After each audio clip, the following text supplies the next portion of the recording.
আজকে দুপুরের রান্না মুরগির হাত পা, মুরগির চামড়া দিয়ে আলু দিয়ে রান্না করব। একটু বেশি ঝাল দিয়ে একটু হালকা ঝোল করে রান্না করব।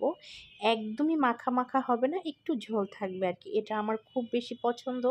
আমি অনেক সময় এগুলো আমি আলাদা করে কিনে নিয়ে আসি। আমার হাজব্যান্ড এগুলো কিনে নিয়ে আসে আমার জন্য। আমি মুরগির পাখনা, তারপরে পা এগুলো পছন্দ করে দেখে ও কিনে নিয়ে আসে। ওই দিন অবশ্য প্রিন্স বাজার থেকে মুরগির পাখনাগুলো কিনে নিয়ে আসছিল। যাই হোক, এটা আমার খুব বেশি ভালো লাগে। তোমাদেরও যদি কারো ভালো লাগে অবশ্যই কমেন্ট বক্সে জানাবা।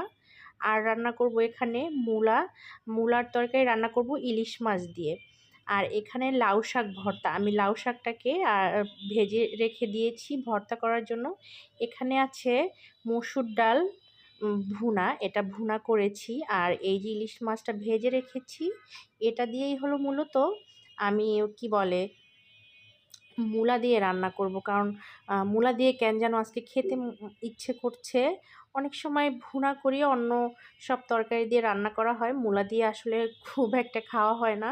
তো আজকে কেন যেন মূলা শেষ হয়ে যাবে দেখে, শীতও শেষ, মনে হচ্ছিল একটু ইলিশ মাছ দিয়ে রান্না করি, এই আর কি।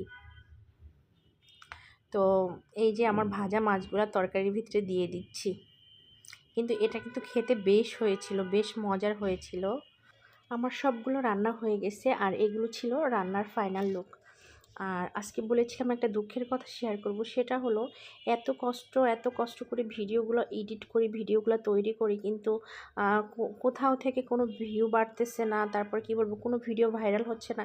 এটা আসলেই একটা দুঃখজনক, মানে খুব কষ্ট লাগে আসলে। এত কষ্ট করেও ভিডিও তৈরি করে ভিডিও ভাইরাল হয় না, এটাই আসলে সবচেয়ে বড় কষ্ট।